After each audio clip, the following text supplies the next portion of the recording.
Yo quiero que me acompañen a Apocalipsis, capítulo 1.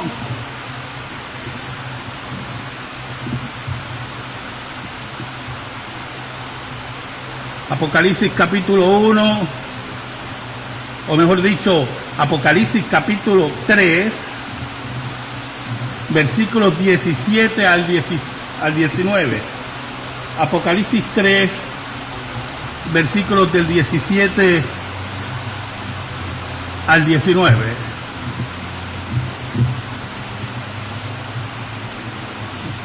Dice así la palabra de Dios.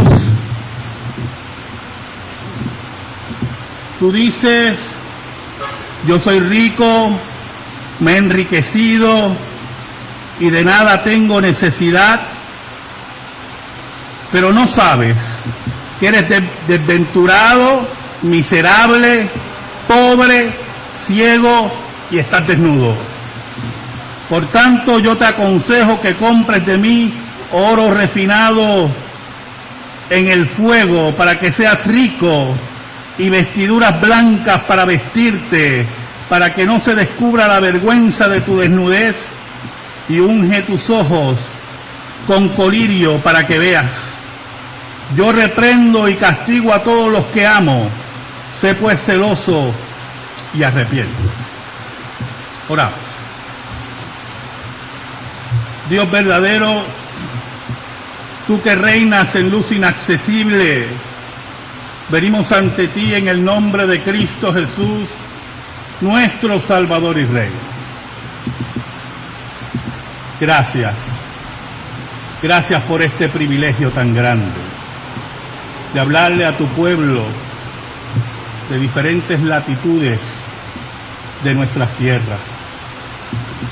Perdona nuestros pecados. ¿Cuántas veces te hemos sido infiel y tú permaneces fiel? Escóndenos bajo la sombra de la cruz y que tú seas proclamado. Llega al corazón de tu pueblo por el poder del Espíritu Santo en tu palabra. Reanima a aquel que tiene el ánimo caído. Da alegría a aquel que tiene tristeza. Da certidumbre a aquel que está en incertidumbre. Da salvación a los tuyos en medio de esta asamblea. Ayúdanos, Señor. Ayúdanos y perdónanos. Te lo pedimos en el nombre de Cristo Jesús. Amén y amén. Después de la Primera Guerra Mundial, Alemania estaba sumergida en sufrimientos materiales y morales que se traducían en la falta de ideales, la inflación, la falta de trabajo, los cargos o las cargas de las reparaciones de la guerra, una profunda agitación social, como nos dice un autor. Para el 1918, después de la derrota alemana, se cercenan los vínculos del Estado con la Iglesia alemana y va surgiendo una maduración de la conciencia eclesial que va tomando rumbos claramente equivocados, rumbos que son frutos de la teología liberal que permeaba en los seminarios alemanes, de la teología liberal que le había dado las espaldas a la Reforma y a las verdades eternas de la Escritura, que había vaciado la Iglesia de Alemania y había destruido la fe del pueblo alemán. Se acerca un método de pensar que busca sustituir las verdades de la Reforma por una nueva cosmovisión. Nosotros, que hablamos de tanto de cosmovisión en la CLIR, que hablo tanto en mis clases, en mi congregación, tan importante, hermano, que tengamos una cosmovisión clara a la luz de la Escritura. cuando nuestra cosmovisión está trastocada, toda nuestra interpretación de la Escritura estará dañada.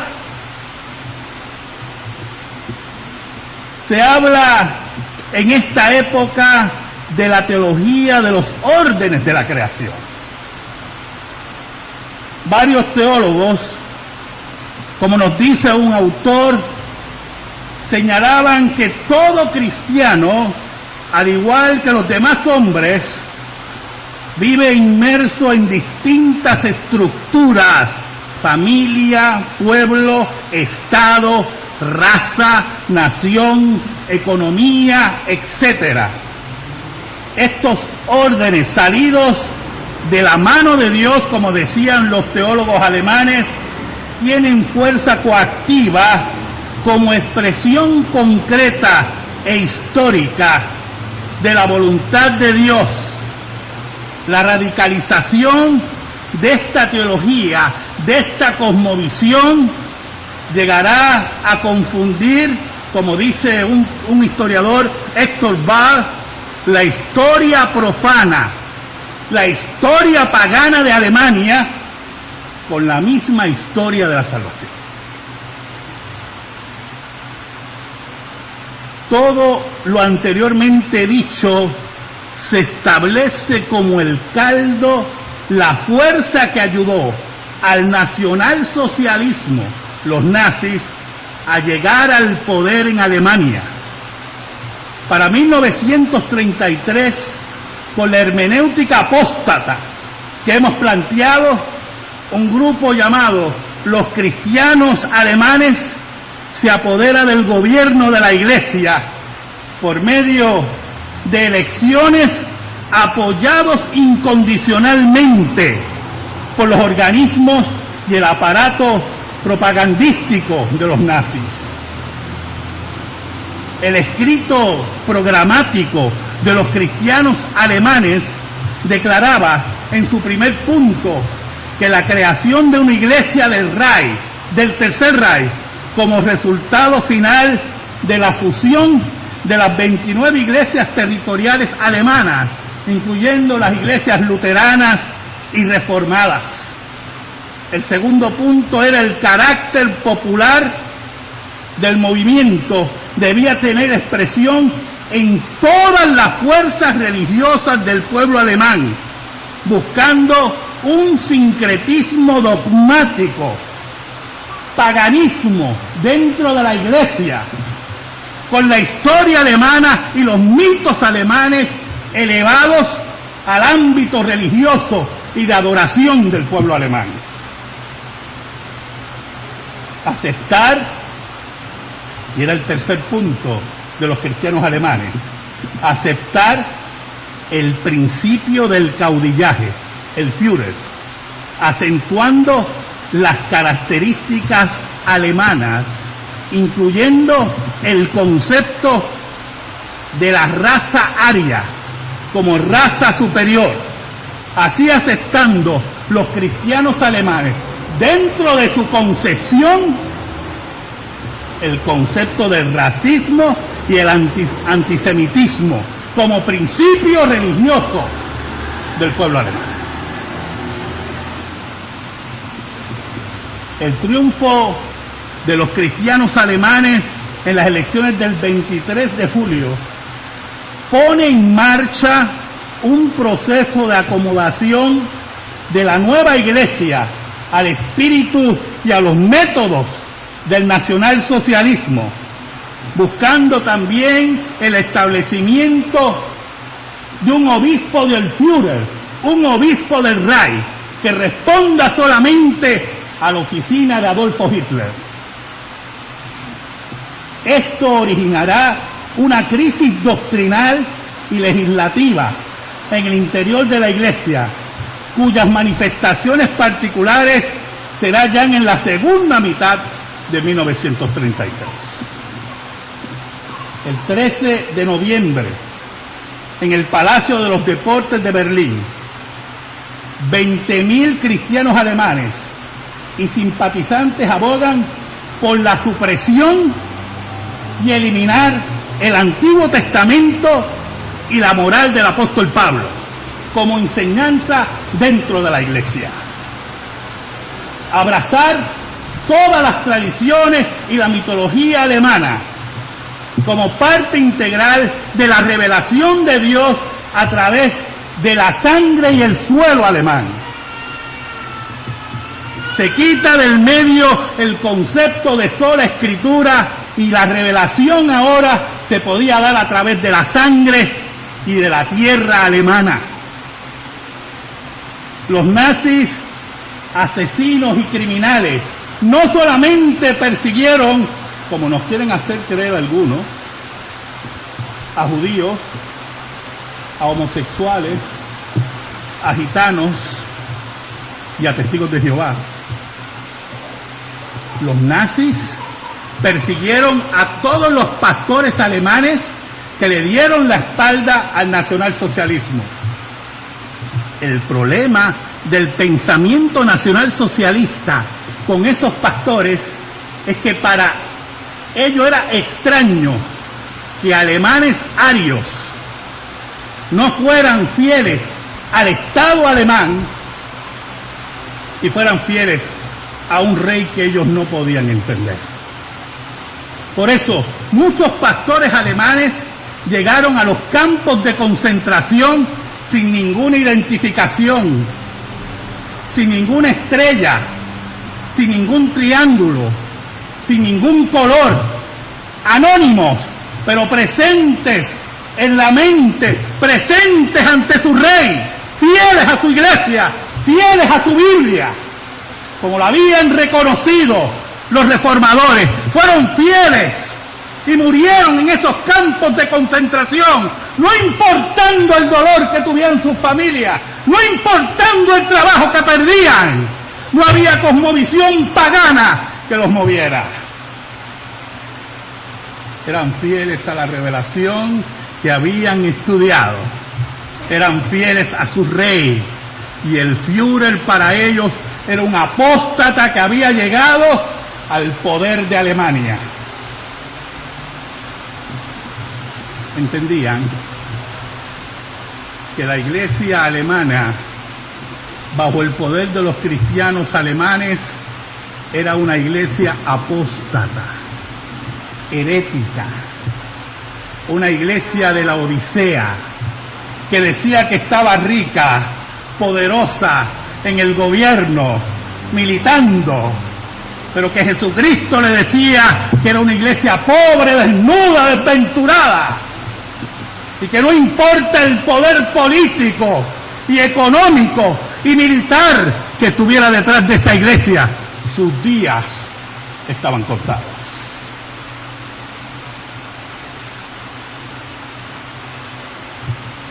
Siempre me pregunté, al principio, ya no me lo pregunto, ¿por qué la CLIR?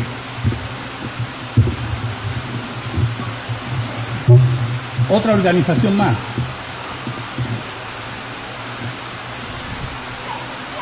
Hermanos, algunas veces perdemos de rumbo el momento profético y la labor profética de la iglesia. Y cuando organizaciones en nuestra tierra, en nuestras tierras, dicen que representan nuestra fe, no basta, escuche bien, no basta que tengan nombre de reformada, de presbiteriana, de bautista reformada, no basta. Porque los cristianos alemanes se llamaban cristianos y alemanes, y eran traidores a Cristo, eran traidores a la iglesia, eran traidores a la Escritura. Y cuando no entendemos y no profundizamos y no caminamos, que cuando los cristianos que queremos y amamos a Dios, y amamos su Escritura, y amamos la cosmovisión que surge de ella, nos organizamos y combatimos y estamos de frente y no entendemos que la iglesia de Cristo sigue amenazada cada día y cada hora por enemigos adentro y afuera. Antes de venir para acá, estaba mirando las estadísticas. Regularmente las miro cada 2 semanas, de la Iglesia Presbiteriana USA. En su última Asamblea General, la Iglesia Presbiteriana USA aprobó la ordenación de homosexuales y lesbianas al ministerio. Pero ese proceso no se da en el vacío. Ese proceso comienza con la corrupción de los seminarios, donde los ministros se preparan. Ese proceso comienza cuando se corrompe la enseñanza bíblica. Ese proceso comienza cuando negamos, cuando permitimos que apóstatas suban a los púlpitos a enseñarle a nuestros hijos y a nuestras familias lo que la Biblia no dice. Y la última estadística mostraba que ya para este año 500,000 había abandonado la Iglesia Presbiteriana de los Estados Unidos. Pero me sorprendió un dato. Una iglesia en San Francisco, la Iglesia Presbiteriana USA en San Francisco, para salir de su presbiterio, tuvo que pagar por su templo $7 millones y rescatar su templo de la garra de los apóstatas. Y me encontré y estuve conversando con un amigo que está en la Iglesia Presbiteriana, ministro ordenado, y yo esperaba que compartiera conmigo el terror de ver cómo su iglesia se va vaciando, y nunca olvidaré sus palabras. Me dice, es verdad, todos los años estamos perdiendo miembros y en grandes cantidades, pero todos los años la iglesia es más rica, me dice. Y yo lo miro, la Odisea también. Iglesias ricas y muertas, con sus bancos llenos y vacías de espiritualidad. Iglesias que en sus altares, en sus escuelas dominicales, en sus seminarios, le enseñan a sus hijos a pecar cómodamente contra la ley de Dios y contra el Dios verdadero.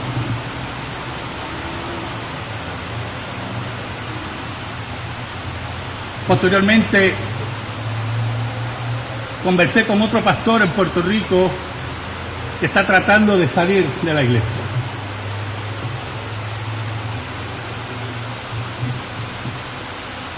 Y la propiedad que tienen es una propiedad considerable. Y yo me reúno con él y le digo, ¿y cómo tú vas a pagar todo esto? Me dijo estas palabras, yo no sé, yo solamente sé que de esta iglesia yo me voy. ¿Sabe? En 1936, Machen, conjuntamente con un grupo de hombres y mujeres, y no tenían frente a ellos la gran apostasía que está ocurriendo hoy, salieron de la Iglesia Presbiteriana USA. ¿Sabe algo? Salieron pobres. Muchos perdieron sus púlpitos, sus templos, sus sueldos, sus retiros, pero fueron fieles a su Rey, a su Señor. De allí, hermanos, hoy, después de casi 80 años, la iglesia que abandonó Machen, y hombres y mujeres fieles, es una iglesia muerta, dirigida a la desaparición.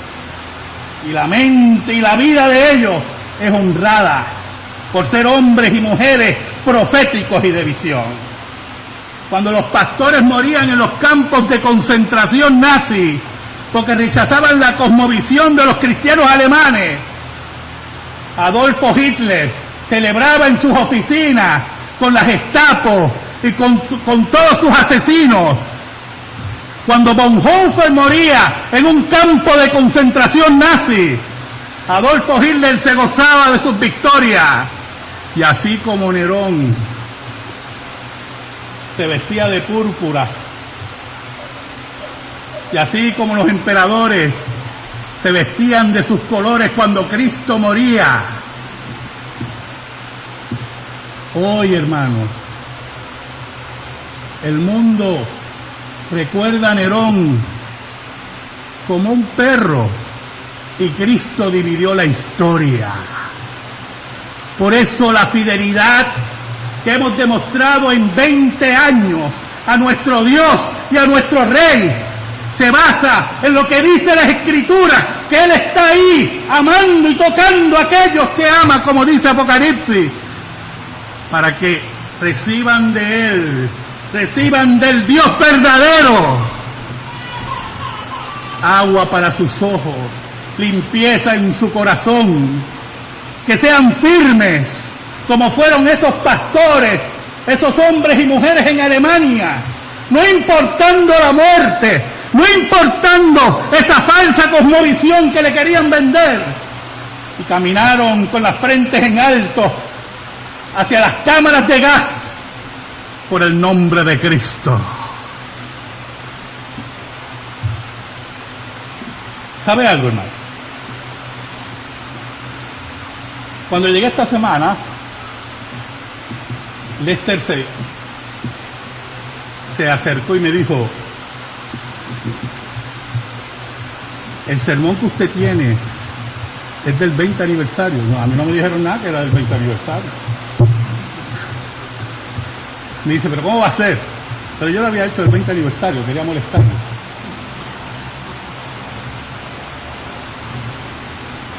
Y cuando pensaba y preparaba este sermón, y las emociones se combinaban, ¿verdad?, con la angustia y al mismo tiempo con la alegría de ser firmes. Cuando las emociones se mezclaban, viendo el pasado y confiando en el futuro. Cuando veía el texto de la Odisea y meditaba que no importa la época, siempre la iglesia de Cristo es amenazada. También pensaba en hombres y mujeres como ustedes. Pensaba en aquellos que no importando nada, han decidido todo por Cristo.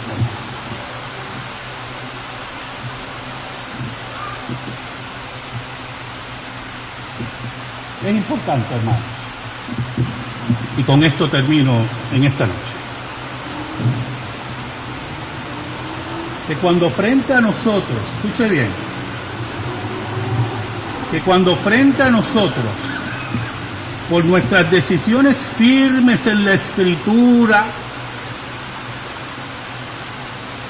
por nuestro amor derramado por el Espíritu de Dios en nuestros corazones a nuestro Salvador, cuando frente a nosotros esté la cruz del martirio y del rechazo por ser firmes, no olvidemos que hace 5 siglos hubieron hombres como Julianillo Hernández, como Lutero, como Calvino, como Guino de Bres, hombres y mujeres,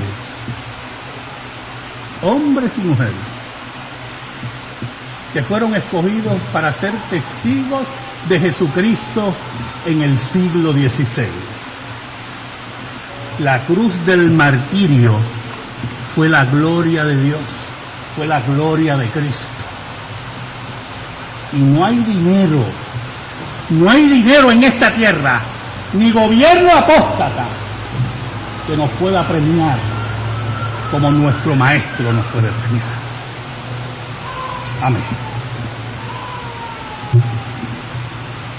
Gracias te damos, Señor,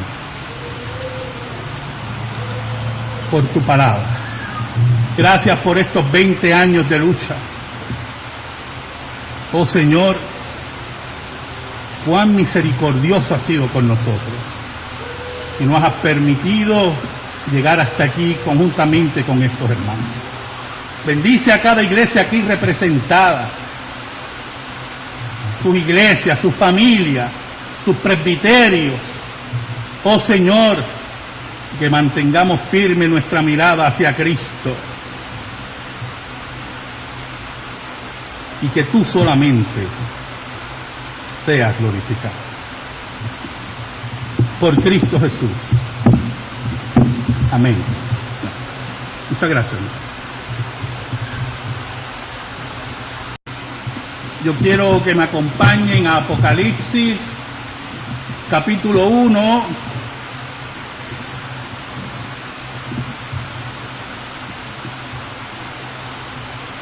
Apocalipsis capítulo 1, o mejor dicho, Apocalipsis capítulo 3, versículos 17 al 19. Apocalipsis 3, versículos del 17 al 19.